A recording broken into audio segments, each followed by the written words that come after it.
အားလုံးမင်္ဂလာပါစမေတ္တာတာမဏေကျော်စာသင်တိုက်ကိုစတင်တည်ထောင်စဉ်ကရေးဆွဲခဲ့တဲ့အချက်10ချက်ပါချက်ကိုစမေတ္တာပုံရိပ်1လို့အမည်ပေးထားပါတယ်အဲဒီချက်10ချက်ပါအထက်မှာနံပါတ်1အချက်နဲ့ပတ်သက်ပြီးတော့နေချင်းငယ်ရှင်းပြလိုပါတယ်နံပါတ်1အချက်ကတော့ဝေသောအနာဂတ်ကိုရည်ရွယ်၍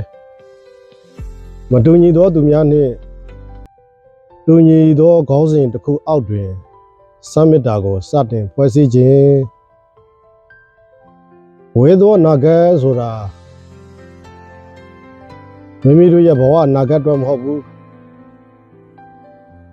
မိမိတို့စမေတ္တာတာမဏေကျော်စာသင်တိုက်တည်းဟူသော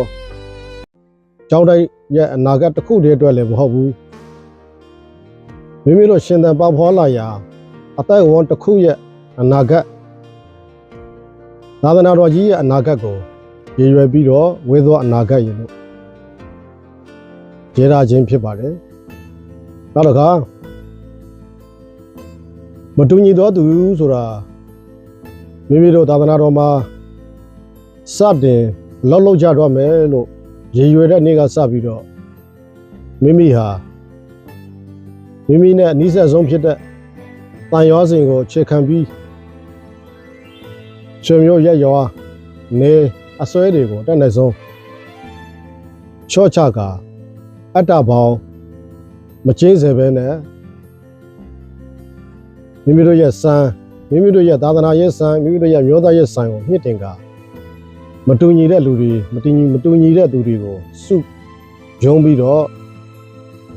လက်ရက်ခေါ်ကာဖွဲ့စည်းခဲ့ခြင်းဖြစ်ပါတယ်ဒါကိုပဲမတူညီသောသူများနှင့်ဖွဲ့စည်းခြင်းလို့ဆိုလိုခြင်းဖြစ်ပါတယ်နောက်တစ်ခါတူညီသောခေါင်းစဉ်တစ်ခုအောက်တွင်ဆိုတာမိမိတို့သည်မိမိတို့ရဲ့ဘဝတစ်ခုတည်းအတွက်မဟုတ်ဘူးမိမိတို့ရဲ့တစုတည်းအတွက်မဟုတ်ဘူးမိမိတို့ဒီအများကြီးအမြင့်ဆုံးစံကိုရည်မှန်းထားရမယ်အတိုက်အဝန်းတွေဖြစ်တာကြောင့်သာသနာတော်စိတ်တဲ့ဟူသောသာသနာတော်စိတ်ရှိသူဟူသောတူညီသောခေါင်းစဉ်တစ်ခုအောက်တွင်ရှိနေသောသူများကိုစုယုံကဖွဲ့စည်းခဲ့ခြင်းဖြစ်တာကြောင့်တူညီသောစိတ်ထားခေါင်းစဉ်တစ်ခုအောက်တွင်လို့ဆိုလိုခြင်းဖြစ်ပါတယ်ဒါကြောင့်အချက်နံပါတ်1ပါဝေသောအနာဂတ်ကိုရည်ရွယ်၍မိမိတို့ရဲ့ဘဝအနာဂတ်တော့မဟုတ်ဘူးအတိုက်အဝန်းတစ်ခုလုံးအတွက်အနာဂတ်ရဲ့သာသနာတော်ရဲ့အနာဂတ်ကိုလည်းရည်ရွယ်ပြီးတော့အစွဲတွေကိုအတ္တဘောင်ကိုအတက်နိုင်ဆုံးအမြင့်ဆုံးချက်နိုင်သမျှချက်က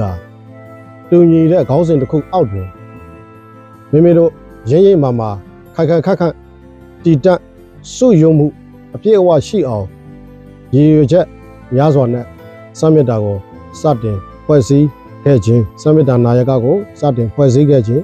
ဖြစ်ပါတယ်။ဒါကြောင့်စမေတ္တာရဲ့10နှစ်ပြည့်အထိမ်းအမှတ်ဖြင့်ဒီအချက်10ချက်ပါပုံရိပ်1အချက်10ချက်ပါချက်လက်များကိုနာကြားရင်းနဲ့ဝမ်းမြောက်ဝမ်းသာသာဓုနုမောဒနာခေါ်ဆိုနိုင်ကြပါစေ။ကိုယ်စိတ်နှပါချမ်းသာကြပါစေ။စမေတ္တာဆန္ဒပါမှာချမ်းမြသာယာကြပါစေ။